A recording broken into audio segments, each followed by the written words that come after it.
नमस्ते सतेते जगत्कारणाय नमस्ते चिते विश्वरूपात्मकाय नमो अद्वैत तत्त्वाय मुक्तिप्रदाय नमो ब्रह्मणे व्यापिने निर्गुणाय नमस्तस्मै सदेकस्मै कस्मै चिन्महसे नमः यदेतद्विश्वरूपेण राजते गुरुराजते।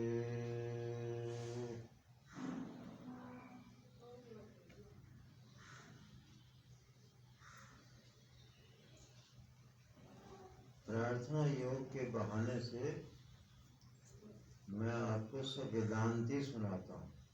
आपको पता भले चले ना चले, मैं वेदांत के सिवा और कुछ सुनाता भी, मुझे आता नहीं। सुनाओ तो तब मुझे जब कुछ आता हो, मुझे वेदांत के सिवा आता ही नहीं कुछ।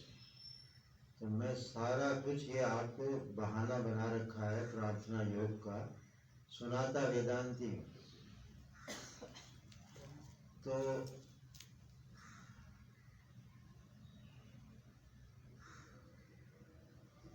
इसलिए एक भी बात मेरे कथनों में द्वैत की नहीं आई होगी।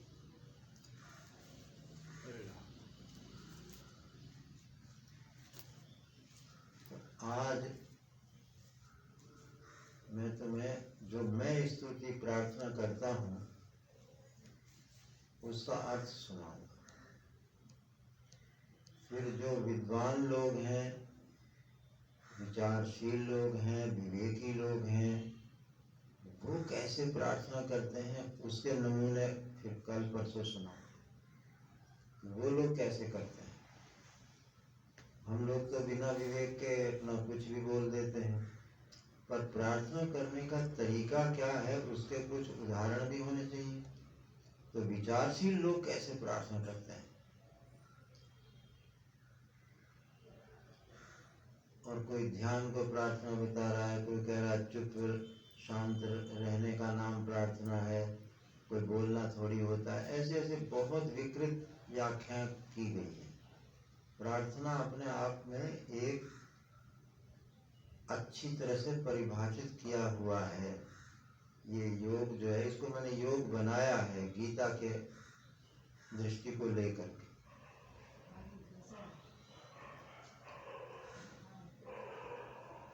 तो देखो, मैं बोलता हूँ ओम, शुरू में पहले मैं ओम बोलता हूँ। ये ओम क्या है? असल में तुम देखो तो इसका कुछ अर्थ नहीं, कोई अर्थ ही नहीं है इसका। अब इशारा समझो मैंने क्या कहा, इसका कोई अर्थ नहीं।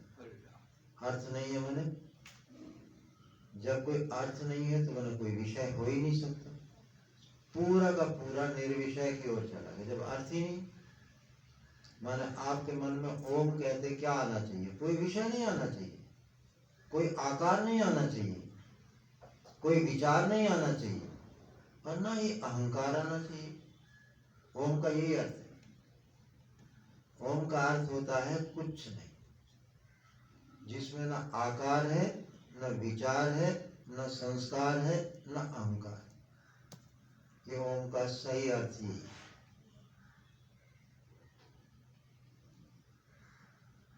अब संस्कृत के अनुसार ओम का क्या अर्थ है?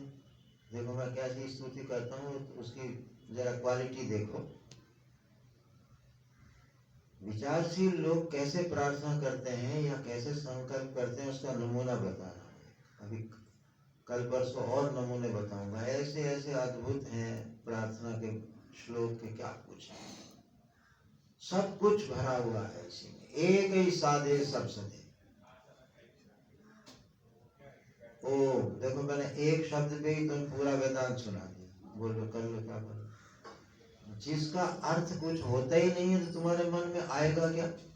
अच्छा, मैं कहूँ कृष्ण, एक आकृति बांसुरी वाले की आ जाएगी।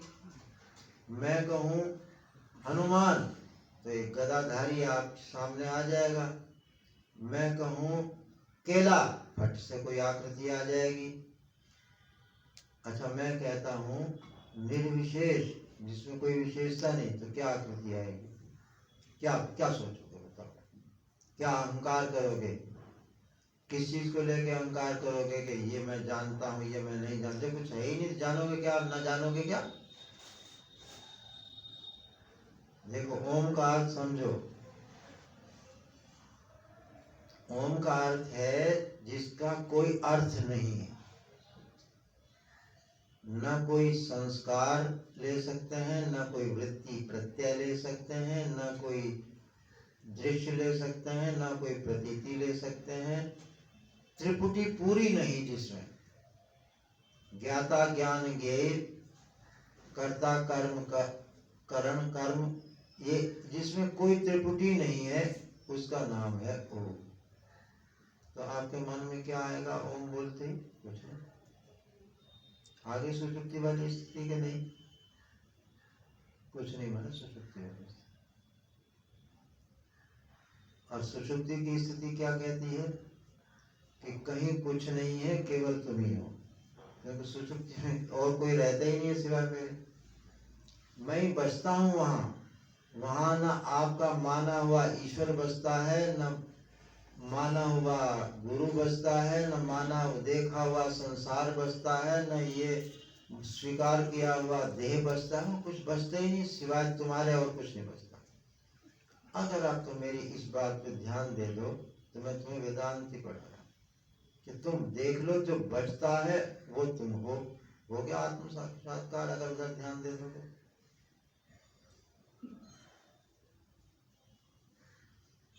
और ये ओम जो है, ये महामंत्र है। महामंत्र माने अद्वैत बोधक शब्द भी है, अक्षर भी है, ध्वनि भी है, सब चीज है। ओम ध्वनि है, ओम एक ध्वनि है। ए उ में ऐसा 3 मिला के शब्द है, और ए उ में 3 अक्षर हैं। ओम सब कुछ है। ओम को क्या कहता है मांडुक्य की श्रुति? कि वह ये जो सब कुछ तुम्हें दिख रहा है ना, सब कुछ बस सब पे ध्यान देना। सब कुछ मैंने स्थूल सूक्ष्म कारण सब कुछ, ये उसी की व्याख्या है, उसी की परिभाषा है, उसी को बता रहा है। किसको? ओम को। ओम किसे कहते हैं? जिसकी ये सब व्याख्या है। मैंने सारा जितना दृश्य है, स्थूल सूक्ष्म कारण, ये ओम की ओर ही इशारा कर रहा है। ये ओम को दिखाने के लिए ही सब था। हम तो जंगल में घुस के फंस गए, कांटों में उलझ गए, और पता ही नहीं चला कि क्या हुआ।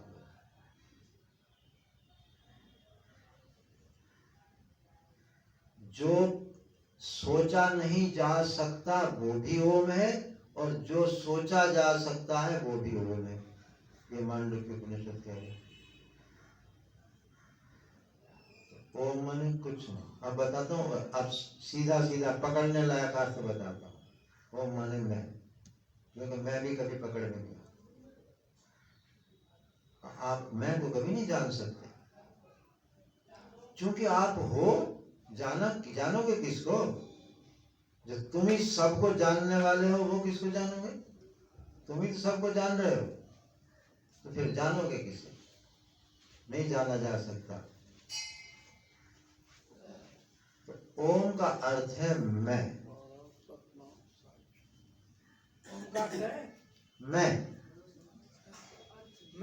मैं अस्तित्व। ओम का अर्थ है मैं। अब तो मैंने तुम्हें कहा कि ओम का कुछ अर्थ नहीं होता, तो तुम्हारे मन में क्या आएगा? कुछ नहीं। अब ये कुछ नहीं आएगा तो ये आ गई सुषुप्ति जैसी स्थिति, और तुम बच गए शेष। जो बच गया शेष, इसका नाम हो, यही मैं है। तो मैं जब बोलता हूँ स्तुति, तो उससे पहले मैं बोलता हूँ ओम। दूसरा अर्थ ओम का क्या है? तैत्तिरीय उपनिषद में दिया है ओम इति स्वीकारे। स्वीकार क्या होता है? देखो,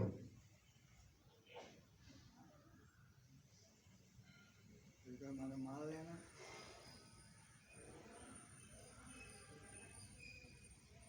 शब्द की जगह शब्द रखेंगे तो समझ में नहीं आएगा, उसको तो प्रैक्टिकल ऐसे शब्द चाहिए जो प्रैक्टिकल वैसा अनुभव में आए।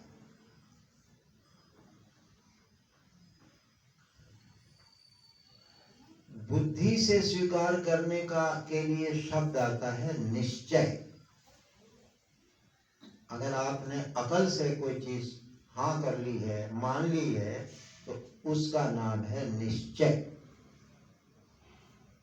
और जब मन से हम किसी चीज को स्वीकार करते हैं, मानते हैं, तो उसका नाम है मान्यता, विश्वास।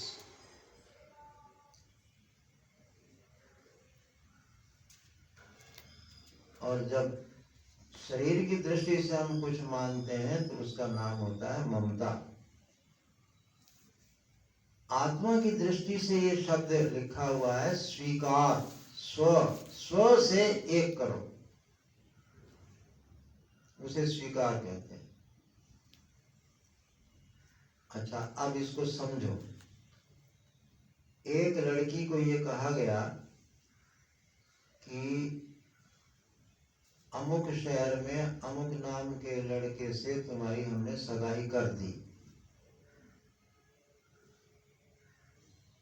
उसने वो हाँ कर ली।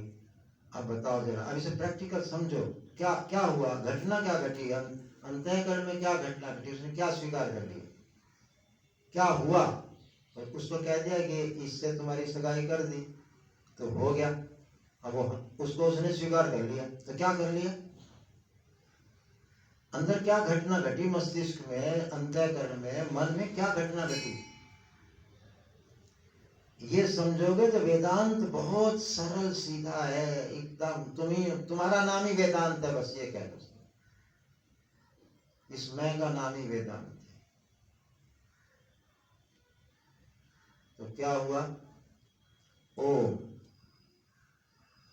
अब अगर ऐसे तुम शब्द पर शब्द रखना चाहो तो ओम माने मैं। वैसे मैं और ओम दोनों का अर्थ है जो त्रिपुटी मुक्त है, जिसमें ज्ञाता ज्ञान ज्ञेय, दृष्टा दर्शन दृश्य, ऐसी त्रिपुटी नहीं बनती, उसका नाम है ओम। मैं का भी यही अर्थ, मैं में त्रिपुटी नहीं होती, क्योंकि त्रिपुटी प्रकाशित होती है और मैं वो है जो उसको प्रकाशित कर रहा है।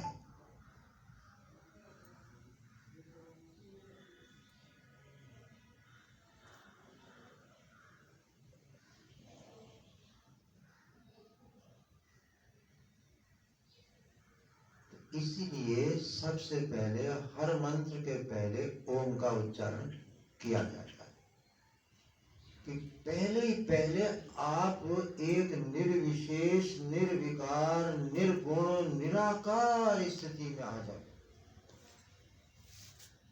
तब आगे सब ठीक होगा। पहले से कुछ थोप के बैठोगे, पहले से कुछ मान के बैठोगे, तो आगे साफ सफाई नहीं आएगी, कुछ ना कुछ गड़बड़ हो जाएगी।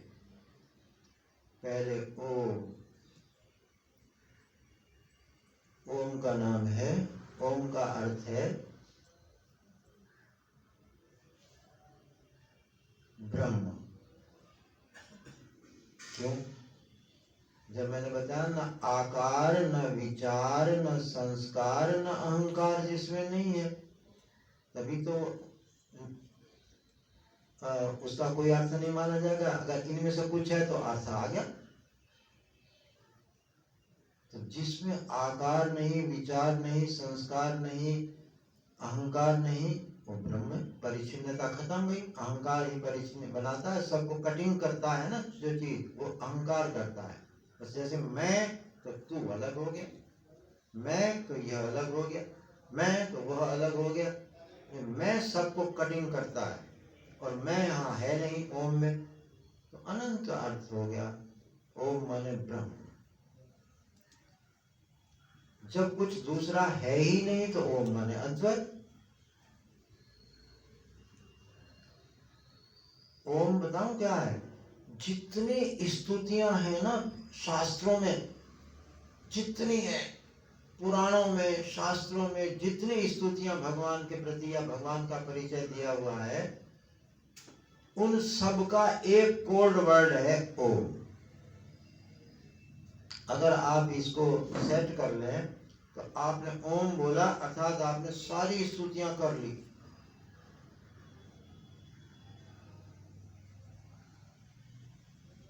भागवत में बहुत स्तुतियां हैं, वेदों में स्तुतियां हैं, वेदांत में परमात्मा का वर्णन है, निर्गुण निराकार सगुण साकार आदि सब रूपों में वर्णन है, जगत का वर्णन है। उन सब का एक कोड वर्ड है ओम। बताओ, करो संक्षेप, कहां तक करोगे? हद कर दी बिल्कुल, वेदों ने तो हद कर दी, जिसके आगे अब संभव ही नहीं।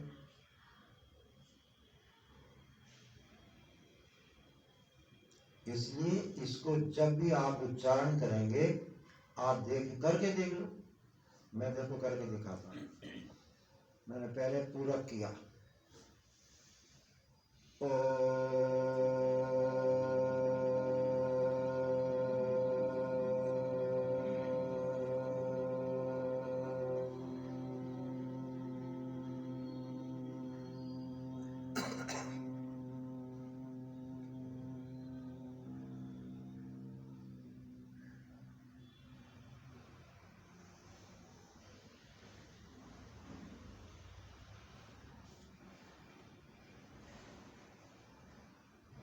ये हुआ हूं, एक भी ख्याल नहीं आ सकता। बिल्कुल जो मैंने अर्थ किया है वो अर्थ प्रैक्टिकल से लिया है, मैंने कोई किताब में पढ़ के नहीं सुना रहा हूं तुम्हें। मैंने किया तो मुझे ये मिला कि न तो इसमें कोई आकार आ रहा है, न विचार आ रहा है, अहंकार भी लय हो रहा है, न तो कुछ बनता ही नहीं। ये ओम के विचार ने ही ये बताया कि ओम का क्या अर्थ है। तो अब कभी भी तुम्हें विचार सता रहे हो, कोई चिंता सता रही हो, रास्ता निकल आया ना। एक बात को विचार करने से कुछ हमारे जीवन के लिए हमें क्या मिला। तुम यहाँ सत्संग में आते हो, तुम रोज सोचा करो आज क्या मिला, आज क्या खोया क्या पाया, कौन कौन से गलत चीजें हमने खो के आए, कौन सी अच्छी चीजें लेके आए, या निर्गुणी हो के आए, न मिला न खोया न पाया, परंतु जैसे थे वैसे भी नहीं लौट के आए। कुछ हुआ, घटना जरूर घटी हो, ये सोच के देखो। तो मैं जो स्तुति करता हूं, जो पहला शब्द है ओम, और ओम का ये अर्थ है। ओम अकेला इतना पर्याप्त है। अगर तुम इसको कोड, जैसे तुमने अभीष्ट एक शब्द बनाया, कोड वर्ड बनाया अपनी सारी मांगों का, अर्थनाओं का, ऐसे ही जितना जिससे प्रार्थना करनी है उसका भी एक कोड वर्ड है ओम। सब स्तुतियां आ गई। तुम सर्वशक्तिमान हो, तुम सर्वज्ञ हो, तुम ऐसे हो, तुम वैसे हो, मना हो, बस खत्म हो गया।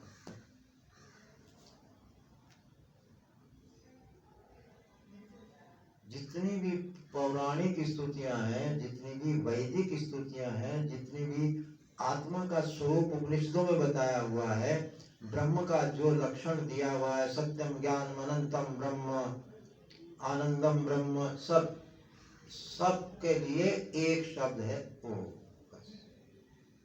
और ओम शब्द भी है, अक्षर भी है, और एक ध्वनि भी है। ये ध्वनि तुम्हें करके दिखाई थी। तो जब तुम्हें चिंता सताए, भय सताए, ऊब सताए और वासनाएं सताएं। ओम की ध्वनि शुरू करते हैं। गए। एक तुम्हें और रहस्य बताऊं, ये जो जगत के विचार है ना, ये देश ये कालिक होते हैं, टाइम होता है इनका। हमने थोड़ी ज्योतिष में देखा है ना कि अब राहु की दशा चली, अब शनि की दशा चली, अब बृहस्पति की दशा चली, तो टाइम होता है, वो उतनी दशा उतने टाइम तक रहती है वो। अब अगर ये ख्याल आया है तो घबराओ मत कि हाय अब क्या होगा, वो परिवर्तनशीलता उसे अभी खा जाएगी, क्योंकि 2 सेकंड पहले वो ख्याल नहीं था तो 2 सेकंड बाद अब वो रहने वाला नहीं है। तब क्या करो, ओम की ध्वनि करो, तब तक उसका टाइम बीत जाएगा, उसका भाई गेट आउट, तुम्हारा टाइम खत्म हो गया, जाओ। तो ना कोई चिंता रह सकती, ना ऊब रह सकती, ना वासना रह सकती, ना भय रह सकता। तुरंत सारा कॉन्स्टिट्यूशन, सारा संविधान बदल जाएगा। उस टाइम सिर्फ ओम करना बैठ जाओ, और ये परंतु ये करना पड़ेगा ऐसे जैसे मैंने करके दिखाया। तुम्हें क्या करके दिखाया पता तुम्हें? मैंने किया है अ उ मैं की और अमात्र, 3.5 मात्रा है इसमें। एक अ है, उ है, ए और उ मिलके ओ हो जाता है संस्कृत की दृष्टि से। और मैं है अनुस्वार, जिसका उच्चारण नाक से होता है, मुंह से होता ही नहीं। और आगे एक अमात्र है, अमात्र। अब जरा मात्रा मात्र समझो, मात्रा माने जिसको आप नाप सकते हो, अमात्र माने अमाप, जिसको माप ही नहीं सकते, माने अनंत ब्रह्म। ये ओम में ही है। तो अब क्या करते हैं हम कि अ उ मिल गया ओ हुआ, तो हमने आपको जो करके दिखाया वो ऐसे करके दिखाया, आधे टाइम तक तो ओ चला और आधे टाइम तक म चला, क्योंकि हमें समता चाहिए, समता। ओम समता वाचक होता है, ना ऐसा ना वैसा, ना ऊपर ना नीचे, न दाएं न बाएं, मत बिल्कुल सम। इसी को बौद्ध धर्म ने क्या किया, मध्यम मार्ग कह करके और एक संप्रदाय खड़ा कर दिया, समता, मध्यम, मध्य। तो आधी देर तक तो ओ बोलिए और आधी देर तक म माने समाप्ति, जागृत, स्वप्न, फिर सुषुप्ति, प्रलय। मैं में प्रलय है। किसका प्रलय? सब रोगों का, सब विकारों का, सब भ्रांतियों का, मूर्खताओं का प्रलय। शंकर जी आ गए, ब्रह्मा विष्णु महेश। अब यहाँ क्या हुआ, तो आधी देर तक आप ओ बोलेंगे, आधी देर तक म बोलेंगे। उसके बाद अमात्र होता है, जहाँ कोई माप नहीं है, अमात्र, अनंत, अपरिच्छिन्न, देश काल वस्तु से अपरिच्छिन्न। वो क्या होता है, जैसे आपका प्राण खत्म हुआ तो वो रुकना चाहिए, और उस रुकने में अनंतता का आता है, अपना आप आता है, वो आता है। तुम ध्यान दो, सिर्फ तुम्हें ध्यान देना है, करना कुछ भी नहीं है, सब तैयार है मामला, सिर्फ तुम ध्यान दोगे तो तुम देखोगे कि एक निर्गुण निराकार स्थिति अपना आप आती है। वो अमात्र है, वही मैं है और वही असली ओम का अर्थ है। जहाँ ये जाके समाप्त होता है, वो अपने रूप से शुरू होता है, स्वरूप में उसका अंत होता है। ये ओम की ध्वनि रूप है, उसका पर्यवसान होता है अमात्र में, जो उसका स्वरूप है। तो इतना आप कर लीजिए, बस आप देखेंगे कि वो सब बादल बादल छट गए। हो सकता है किसी किसी का थोड़ी आयु ज्यादा वाला चिंता हो, 2 बार बोल लीजिए, 3 बार बोल लीजिए, 5 बार बोल लीजिए, परंतु वो रहेगा नहीं, ये बता देता। बस इतनी तो पक्की है बात। बाकी अब एक तुम्हारी स्वतंत्रता भी है, उसको मैं नहीं चैलेंज कर सकता। तुम ना करो, मैं क्या कर सकता हूँ? कोई कुछ नहीं कर सकता। तुम्हारी स्वतंत्रता जो है उसके सामने कोई कुछ नहीं कर सकता। ना शास्त्र कुछ कर सकता, ना भगवान भी यही कहते हैं, गुरु भी यही कहते हैं, बेटे ऐसे किया करो। अब ना क्यों क्यों ना, हमारी स्वतंत्रता है इसलिए वो कहते हैं ऐसे किया करो। तो इसका मतलब हमारे हाथ में, हम करें ना करें या उल्टा करें। ये तुम्हारी स्वतंत्रता का उपयोग गलत जगह हो रहा है। हम सिर्फ सत्संग माने होता है कि तुम्हारी स्वतंत्रता को ठीक जगह उपयोग करने के लिए इशारा कर रहे हैं। करो ना करो फिर तुम्हारी स्वतंत्रता। ये है ओम का अर्थ। अब अगला आगे है, नमस्ते सतेते जगत कारणाय। अब इसको मैं कल सुनाऊंगा इसका अर्थ। तो आज हम सिर्फ 3-4 प्रश्न को ध्यान देते हैं कि अब तुमने ओम का अर्थ सुन लिया, मैंने कुछ इशारा जरूर किया है। किसका इशारा किया? वेदांत वेद्य, वेदांत से भी जो जाना जाता है उस तरफ इशारा किया है।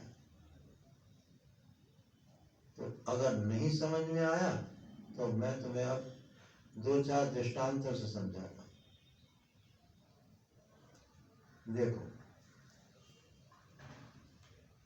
भागवत के 11वें स्कंध में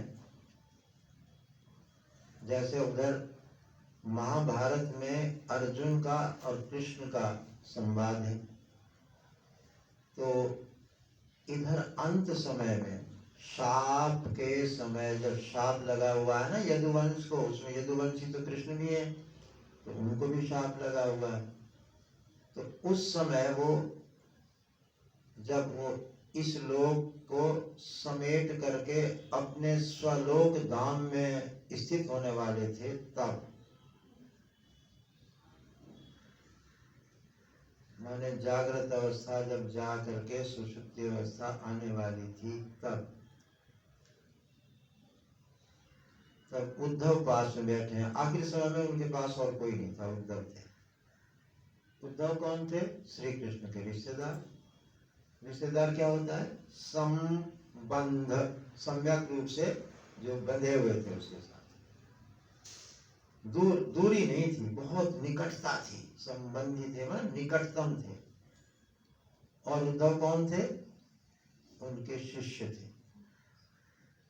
रिश्तेदार भी थे, शिष्य भी थे, माने श्रद्धालु भी थे। शिष्य माने श्रद्धालु, और मुमुक्षु भी थे। मुक्ति के बारे में ही प्रश्न करते थे, तो मुमुक्षु भी थे। और चूंकि प्रश्न करते थे इसलिए जिज्ञासु भी थे। तो जो श्रद्धालु भी है, मुमुक्षु भी है, जिज्ञासु भी है, रिश्तेदार भी है, सम्यक रूप से बंधा हुआ भी है, ऐसा व्यक्ति उनके पास में है। और सब कहते हैं भगवान कृष्ण की पूजा करो, भगवान को मानो, भगवान का ध्यान करो। अब यहाँ पर जैसे ही श्री कृष्ण बोलते हैं तो पहले क्या कहते हैं जरा सुनो, गजब है। तुम सोच के बताओ। थोड़ा सा होमवर्क भी लेना चाहिए, थोड़ा सा सोचना भी चाहिए। ऐसा नहीं कि केवल बस सुन के पल्ला झाड़ा भाग गए। थोड़ा सा टेंशन भी लो, सो विचार करने की। ये बताओ अब वो क्या कहते हैं कृष्ण उद्धव से? त्वं तु सर्वं परित्यज्य स्नेहं स्वजन बंधुषु। तुम ये सारे बातें छोड़ दो। मैं तुम्हारा रिश्तेदार हूँ, मैं तुम्हारा अपना हूँ, मैं तुम्हारा भगवान हूँ, मैं तुम्हारा गुरु हूँ, मैं तुम्हारा ये हूँ। सब छोड़ दो और सीधे चले जाओ बद्रिका आश्रम। वहां क्या करूं महाराज? मुझ में सबको और सब में मुझको देख करके इस जीवन को गायब हो जाने। कमाल। श्री कृष्ण मिले हुए हैं, पास में बैठे हैं, और अब भगवान तो हमें मिल ही गए, फिर वो उसे बद्रिका आश्रम क्यों भेज रहे हैं? ये मुझे बड़ा विचित्र लगता है। हम सब लोग तो श्री कृष्ण के, मीरा तो बेचारी पागल ही हो गई, कब मिलोगे घनश्याम, कब मिलोगे गोपाल, इसी चक्कर में बतेरों ने भगवान के दर्शन करने के लिए छटपटाए। और यहाँ भगवान तो सामने बैठे हुए, और उद्धव को ये पता है कि ये भगवान है, ये भी पता है, ऐसा नहीं कि उसे पता नहीं है, उसे पता है कि ये भगवान है। और वो भगवान उसे कह रहे हैं कि बद्रिकाश्रम चला जा। क्यों भाई, धक्का क्यों दे रहे हो? मैं तो तुम्हारे पास आया सब तरह से छोड़ छाड़ के, फिर तुम मुझे बद्रिकाश्रम क्यों भेज रहे हो? है ना विचारने की बात। कोई चीज है ऐसी जिस पर तुम्हारा ध्यान जाना चाहिए।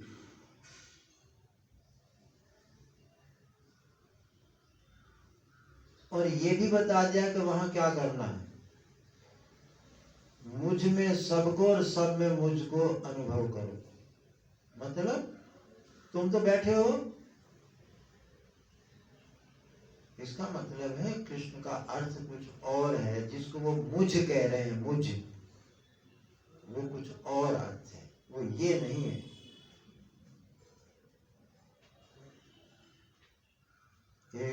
एक प्रश्न तो ये हल करो, क्यों भेज रहे हैं वो उसको वहां बाहर?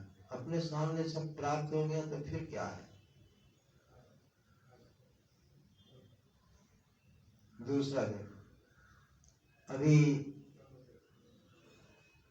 शायद 100 वर्ष भी ना हुआ हो, बनारस डिस्ट्रिक्ट की बात है, वहां एक विद्वान हुए हैं वेदांत के, उनका नाम था वाचस्पति मिश्र। वाचस्पति मिश्र, उनके पिता का देहांत हो गया था, तो चाचा सहन नहीं कर सका, उसने तो पहले तो कहा हम तो पढ़ाएंगे नहीं, उसने बहुत रोया गाया कि मुझे पढ़ने दो, मुझे पढ़ने दो। एक शर्त पे उसे पढ़ने के लिए भेजा गया। क्या शर्त थी? रसोइयों को वो ये कह के आए थे कि पंडित जी जिस दिन ये कह देगा सब्जी में नमक कम है या अधिक है, उसी दिन मुझे खबर कर देना। अरे पढ़ता है तो तुझे नमक मिर्च से क्या मतलब है, पढ़ता है तो पढ़। ये शर्त लगाई। देखो इसका मतलब है शर्त लग गई कि पूरी कंसंट्रेशन से तुझे पढ़ना है तो पढ़, नहीं तो पढ़ने नहीं दूंगा। और ऐसे ही हुआ। एक दिन कड़वी लौकी बन गई और वो उस बेचारे ने कह दिया पंडित जी आज लौकी कड़वी है बस। अब पंडित जी को लगा हमारी निंदा करेगा अभी ये, तो उसने झट से उसे खबर कर दी और चाचा आए और उसे पकड़ के ले गए कि बस होगी, और कोई पढ़ाई नहीं होती, और उसकी शादी कर दी। कितनी कंसंट्रेशन उस बच्चे में थी और कितनी जल्दी से पढ़ गया। आपको पता हो कि जो वेदांती लोग हैं ना, उनके ग्रंथ पढ़ते हैं, उन्होंने 6 दर्शनों पर बड़ी विद्वतापूर्ण टीकाएं लिखी हैं। वेदांत की टीका का नाम है भामती। तो भामती पढ़ाई जाती है, वेदांती जितने भी वेदांत का विचार करने वाले हैं उस भामती टीका को पढ़ते हैं, और बहुत कठिन है, इतनी विद्वतापूर्ण लिखी हुई है। उसकी घटना क्या है? शादी कर दी गई मगर वो अपने शास्त्र चिंतन में लगा रहा। शास्त्र चिंतन में लगा रहा तो उसे कुछ खबर ही नहीं थी, तो उसकी पत्नी जो है खाना बना के रख देती थी, वो खा लेते थे, और जब लिखते पढ़ते थे तो दिया जला के छोड़ देती थी, तेल डालती रहती थी दिए में, और फिर वो अपना नहाते धोते सो जाते। बस चिंतन कहीं और जगह रहता था, तो इसलिए कुछ पता नहीं लगा। जब 40 साल लगे या कितना लगा, 20 साल लगे, वो सारी टीकाएं उसने लिख के तैयार की, तो आखिरी टीका भामती थी वेदांत की, वो पूरी हुई थी। उसका अब उसे समापन करना था, तो अचानक दिया बुझ गया। दिया बुझ गया तो वो दौड़ के आई, उसने कहा, उसने झट से दिया, तो तब चूंकि अब वो संकल्प पूरा हो गया उसका सारे शास्त्रों का चिंतन का, तो अब थोड़ी बहिर्मुखता आई। वो पूछती तुम कौन हो? उसने कहा मैं आपकी धर्मपत्नी हूँ। कि अच्छा, तो तुम क्या चाहती हो? तो उस स्त्री ने कहा मैं नाम चाहती। पहले जमाने में नाम माने संतान। मैं नाम चाहती। तुम्हारा क्या नाम है? मेरा नाम भामती है। अच्छा तो ठीक है, ये वेदांत की टीका तुम्हारे नाम से रहेगी, भामती टीका। उसके कुछ दिनों बाद, कितना विद्वान है जरा सोचना, और कितना अंतर्मुख है सोचना। उसके बाद वो पूछते हैं कि मुझे संन्यास लेना है क्या? तुम अब मुझे तो पता लग गया कि मैं विवाहित हूँ, मुझे तो ये ख्याल ही नहीं था कि मैं विवाहित हूँ और तुम मेरी पत्नी हो। अच्छा तो अब एक कानून लागू हो गया कि अब मुझे लेना है संन्यास, तो क्या तुम मुझे आज्ञा दोगी?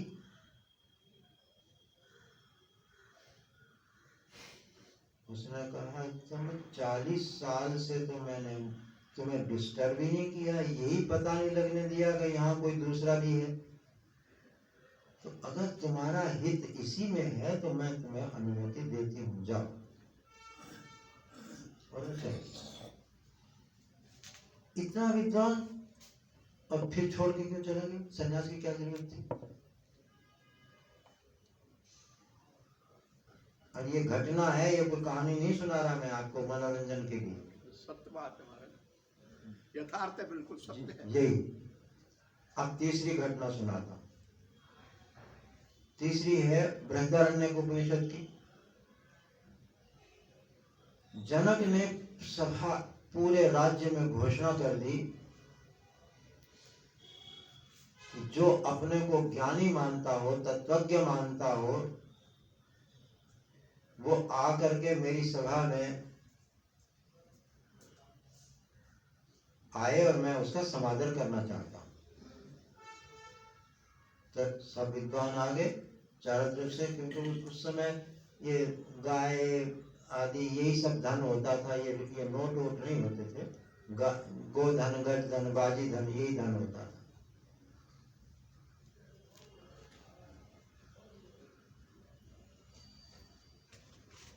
तो उसमें कैसे हुआ कि अब उसने घोषणा की कि जो अपने को तत्वज्ञानी मानता हो, हमारी सोने से मड़े हुए सींगों वाली 1000 गौएं ले जाओ। अब कैसे कोई ये कहे कि मैं तत्वज्ञानी हूं? क्योंकि सबसे पहले यही होगा, तू अपने को तत्वज्ञानी मानता है तो अहंकारी है, तत्वज्ञानी है? तो कोई नहीं बोला। तो एक याज्ञवल्क्य ऋषि थे वहां, उन्होंने ऐसे कहा अपने शिष्यों को कि अरे वो तुम गौएं हाँक के ले चलो। ये नहीं कहा कि मैं तत्वज्ञानी हूं, भाई गौएं हाँक के ले चलो। तात्पर्य क्या हुआ? तो अपने तत्वज्ञानी इनडायरेक्ट में तो ऐसे ही बोलेगा ना, तो वो ले चलो। अब लोग जो विद्वान बैठे थे वो बोल पड़े, पहले सिद्ध तो करो अपने को कि तुम ब्रह्म ऋषि हो। ऋषि माने होता है दृष्टा। क्या ब्रह्म के तुम अनुभवी हो? अपने को ब्रह्म अनुभव करते हो? तो उसने कहा ना, मैं तो मुझे तो केवल गौओं की इच्छा थी, इसलिए मैंने गौओं के लिए कहा है। तो उन्होंने कहा ऐसे नहीं होता, आप पहले परीक्षा दो। बोले तो ले लो परीक्षा भाई, तैयार खड़े हैं। अब उन्होंने ऐसे ऐसे तात्विक प्रश्न पूछे, तो कहानी में असली बात छोड़ दी जाती है कि क्या तात्विक प्रश्न पूछे, वो भी सुनाने चाहिए कायदे में, तो परंतु वो हम छोड़ देंगे, क्यों? कथा सुनानी है ना। तो क्या तात्विक प्रश्न पूछे? पूछ लिए, आकाश किसमें प्रतिष्ठित है? बोले तुम गलत प्रश्न कर रही हो गार्गी, अनंतता किसी में प्रतिष्ठित नहीं होती, तो स्वयं प्रतिष्ठित इत्यादि। खैर, तो सब ने पास कर दिया जी, पूरी विद्वानों की सभा ने पास कर दिया कि हम सब में श्रेष्ठ तत्वज्ञ याज्ञवल्क्य हैं। हो गया पास। ऐसा पास व्यक्ति जिसको विद्वानों ने भी पास कर दिया हो, गवर्नमेंट ने भी पास कर दिया हो, ऐसा तत्वज्ञ व्यक्ति है। अब क्या कमी रहेगी? और जो आप वेदांत में जरा पूछो ना, देखो ना क्या है, नवारे पत्युक कामाय पति प्रिय भक्ति आत्मनस्तु कामाय नवारे सर्वम सर्वस्य कामाय सर्वम प्रिय भो, ऐसे ऐसे मंत्र हैं, ऐसे ऐसे उपदेश हैं। ऐसा जो तत्वज्ञ ऋषि है याज्ञवल्क्य, वो कहता है, अरि मैत्रेयी अरि कात्यायनी, उसकी 2 पत्नियां थी। ये पत्नियां क्यों होती पता तुम्हें? ऋषि लोग शादी नहीं करते थे, व्यवस्था के लिए, आश्रम की व्यवस्था के लिए शादी करते थे। वो जो तुम लोगों शादी करते हो वो वहां उद्देश्य नहीं था। तो फिर अब बताओ, अब यहाँ एक प्रश्न है, इतना तत्वज्ञ व्यक्ति और फिर कह रहा मैं संन्यास लेना चाहता हूं, क्यों? अब संन्यास की क्या जरूरत रहेगी? वाचस्पति मिश्र का सुनाया, ऐसे ही इसका, ये क्यों संन्यास लेना चाहते हैं? उद्धव को भेजा जा रहा है बद्रिकाश्रम, वाचस्पति मिश्र संन्यास ले रहे हैं और याज्ञवल्क्य भी संन्यास लेने जा रहे हैं, क्यों?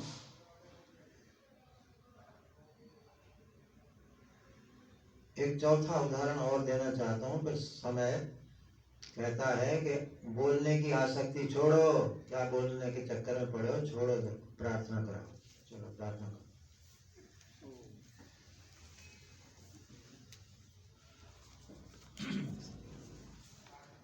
तो हे अनंत आनंद प्राज्ञ ओम सोहम, ये हो गया पूरक। अभीष्ट व्यक्त रहे, ये हो गया पूरक। ठीक है, रेचक में तो ये 3 प्रार्थना करिए। और अभीष्ट क्या है? वो 11 बातें जो हम लोग इसमें जो छपी हुई है, ये इन्हें आप एक जगह लिख के एक बार रोज दोहरा लिया कर, जिससे वो ताजी रहे। अभीष्ट शब्द बोलते ही, क्योंकि कोडवर्ड बोल रहे हैं तो एकदम ध्यान में आ जाएंगे यही है। अगर मैं भी कभी पूछ लूँ कि वो 11 बातें कौन है, तो तुम बता सको, क्योंकि अगर वो उपस्थित नहीं रहेंगी तो स्वीकार कैसे होगी? बात याद होनी चाहिए ना।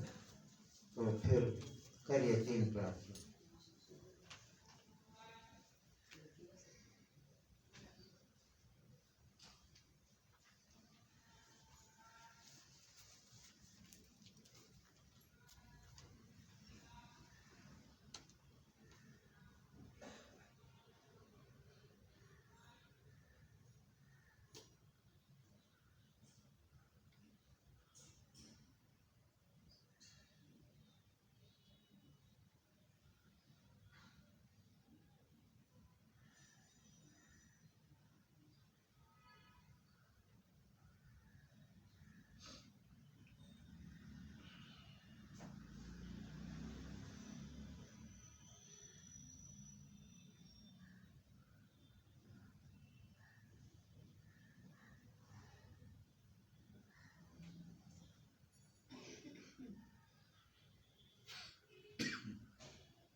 ओम सर्वदत्तानन्तस्य